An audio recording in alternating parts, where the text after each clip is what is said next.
And we are back, boys and girls. No. So, a little bit about these players. Garchompro is running a team of. Actually, if you want to read that off, I gotta do something real quick.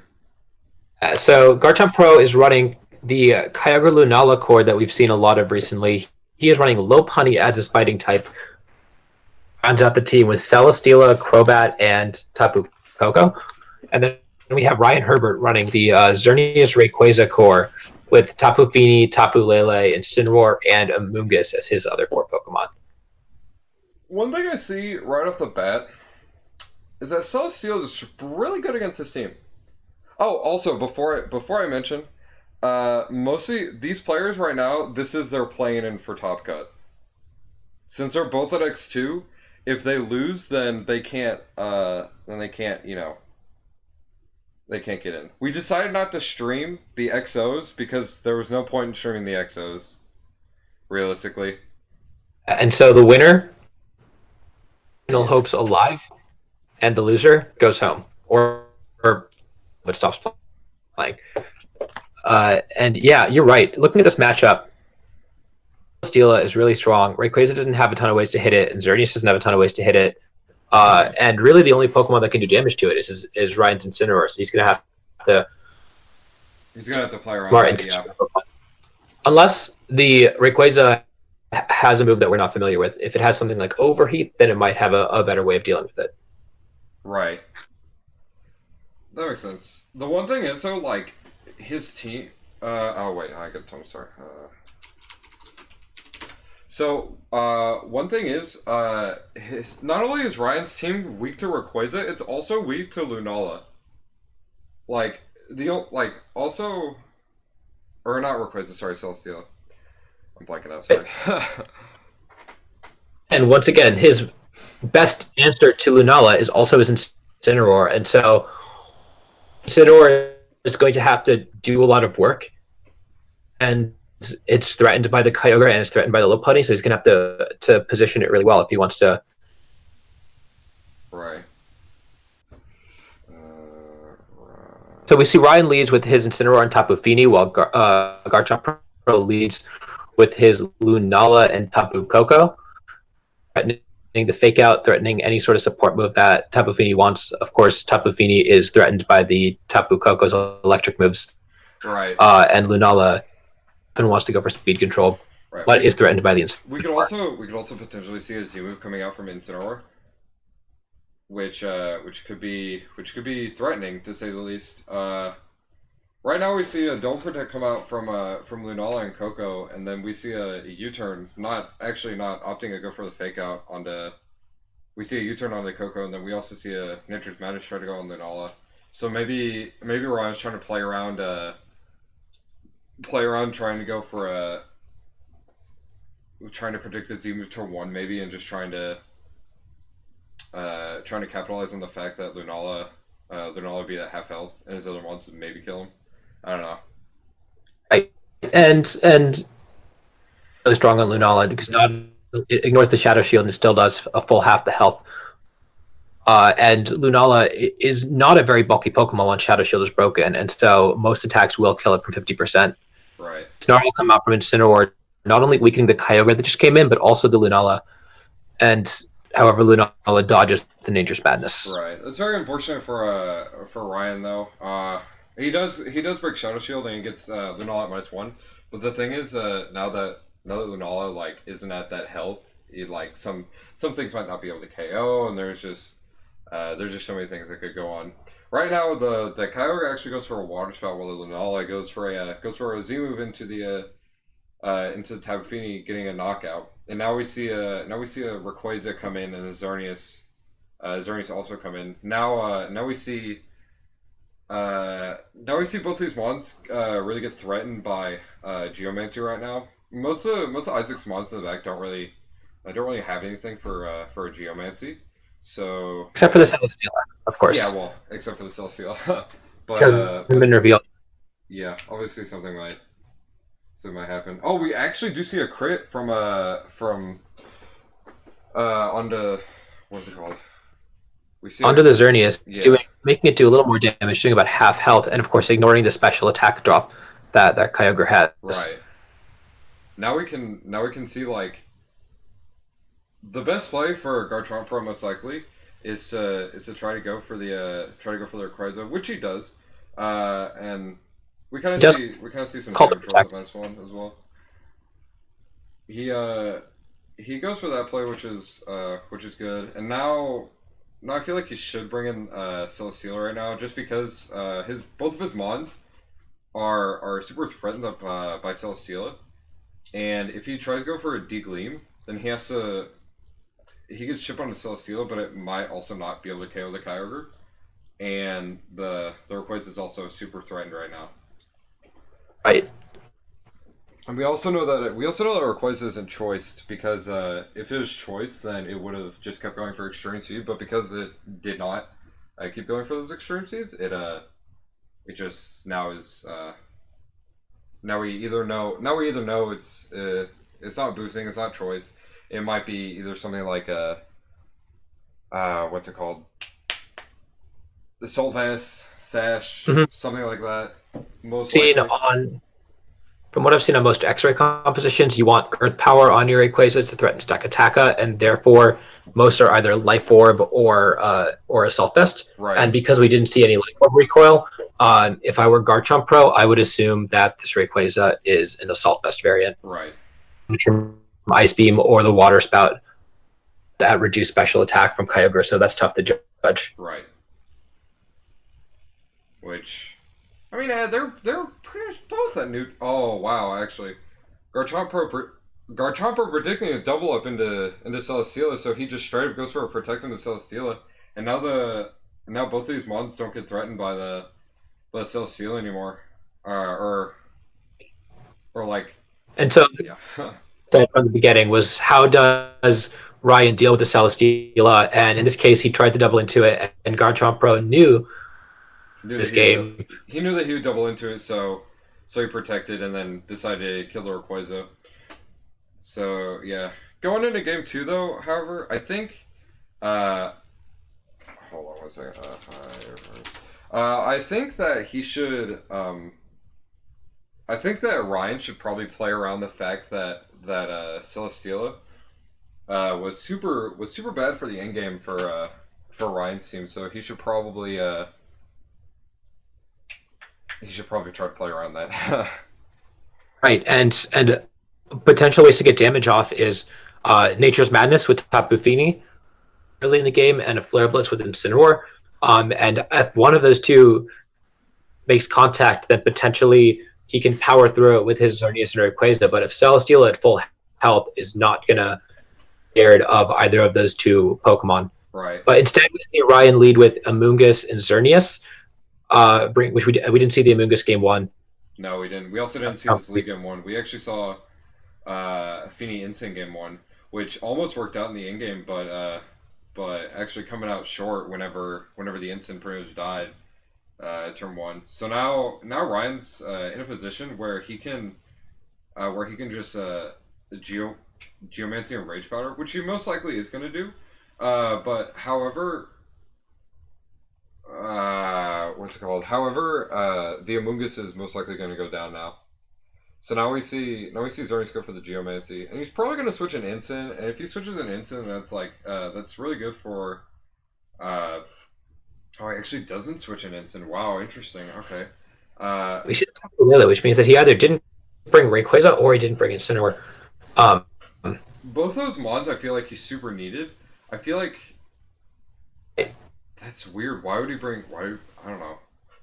Interesting. So we do see a Gleam, and we see a Thunderbolt from Tapu Lele. That's actually so crucial for Ryan right now, because now because that has because it has Thunderbolt, the Celesteela is probably at low health, because now a Dragon Ascent can potentially Oko the Celesteela, and D-Gleam or even Moonblast could Oko the Celesteela right now. So this is Isaac's actually in a super bad spot because of that. And so we saw that Dazzling Gleam did around 25%. So Celesteela might limit Dazzling Gleam will definitely not live a Moonblast if Ryan chooses to do that. Play outspeeds the Lunala as well. So Ryan's exerting a lot of offensive pressure here thanks to that surprise Thunderbolt. That, like we said, the goal deal into range where he could power through with his restricted, and he should have done just that and put himself in a really strong position. Right. Okay, so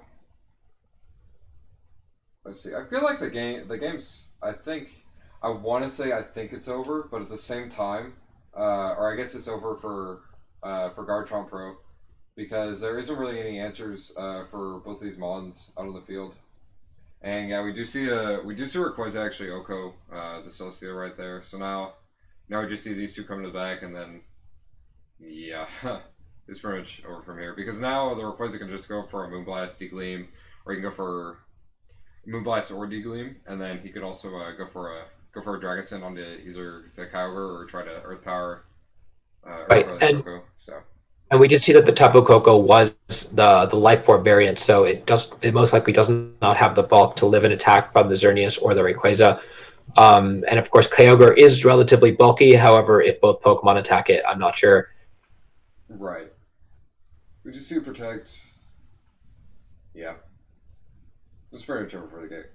Not from the get-go, but like whenever he revealed Thunderbolt Tapu Lele, and I feel like it was pretty much over. But Isaac can also adjust to, or not Isaac, sorry. Garchompro could also adjust to this, because if Ryan decides to lead the same thing again, he can lead Lopunny, which most Lopunny run Encore, and they also run Protect, or not Protect, they run Encore and Fake Out. So maybe that could be a situation where you try to lead that game one, and or not game one, but like you try to lead it and then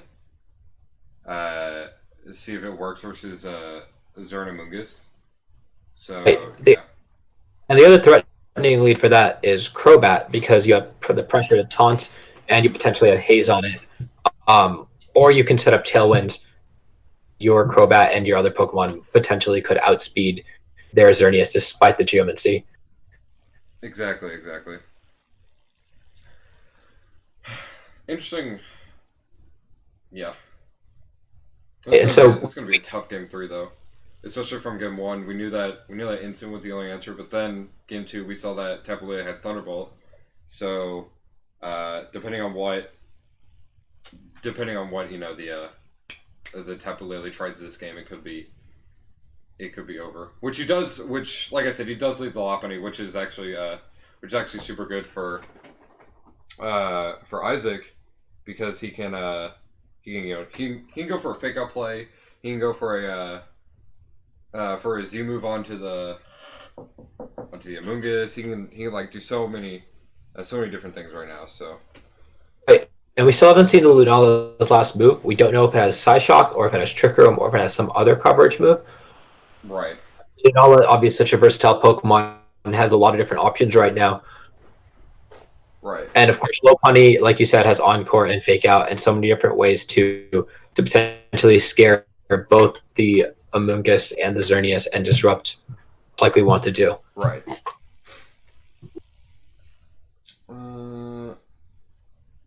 Yeah, both these players actually thinking about their plays, because the question is if Lopunny goes for the Fake Out on Amoonguss and Lunala sets up a Tailwind, then what does the Xerneas do, right? The Xerneas probably goes for a Geomancy, but if Lopunny goes for a Fake Out onto Xerneas and goes for Menacing Moonraze Maelstrom onto what's it called? That one. Onto Amoonguss, sorry. The nicknames just throw me off. If he goes for a Menacing Moonraze Maelstrom onto Amoonguss, then the question is, what is he? The question is, if it's Sash, then does it go for a Spore, or does it There's so many things that could happen right now. It's just... And if Garchompro doesn't get rid of the Amoonguss this turn, Amoonguss has the potential to click Rage Powder next turn as well. Mm-hmm. And so eventually, with all these Pokemon with exclusively single target attacks on Garchompro's side of the field, he needs to eventually get rid of the Amoonguss before he can most likely get rid of the Xerneas.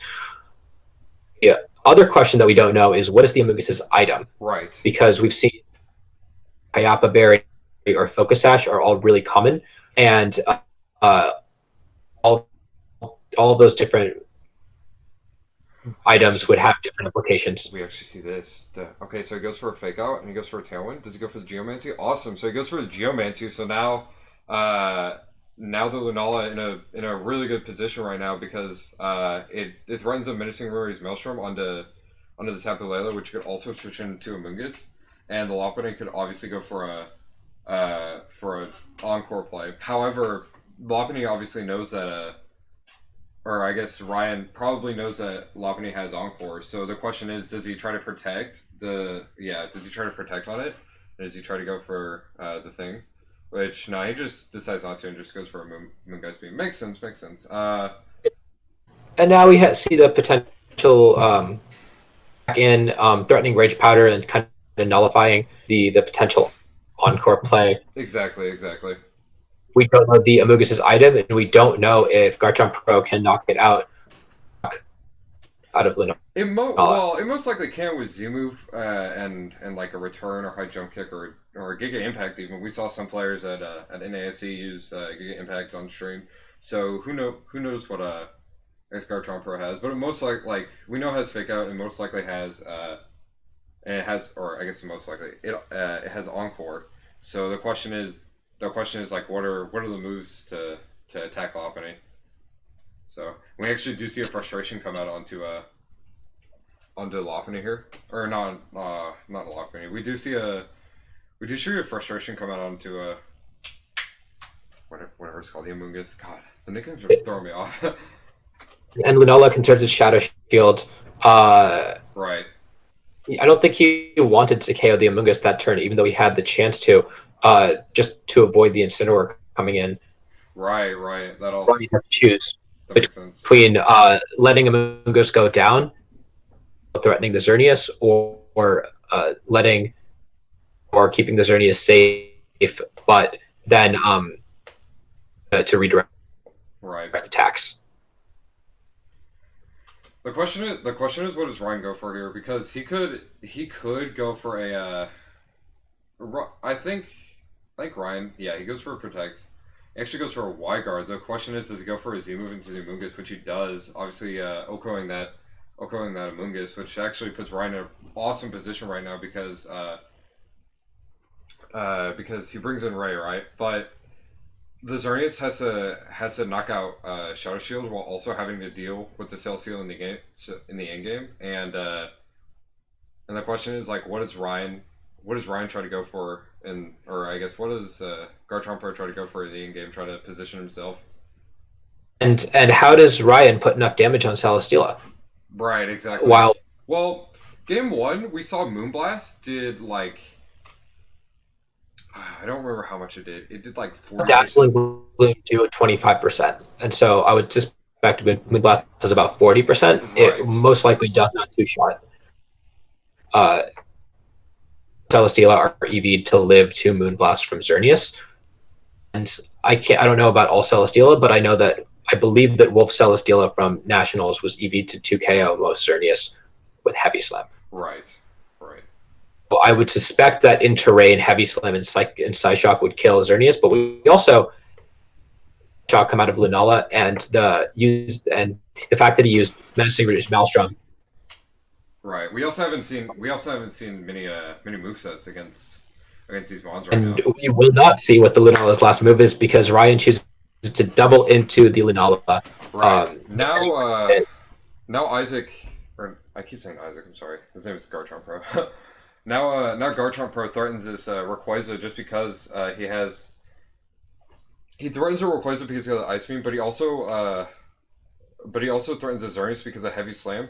The question is, does Garchompro protect his Celesteela this turn, predicting a double up, or does he try to go for a Dragon Ascent into Kyogre into Moonblast, and like does he protect? It's like there's so many things that could happen right now. It's insane the realm of possibilities.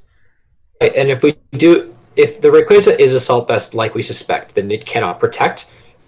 Vulnerable right now, and choose to, if the Kyogre can live an attack from the Rayquaza, then pull up from the Xerneas. Right. We actually do see. Oh wait, this actually could be so good for Garchompro right now because we do see. Let's go. I'm popping up right now. Sorry. We do see a Ice Beam come out onto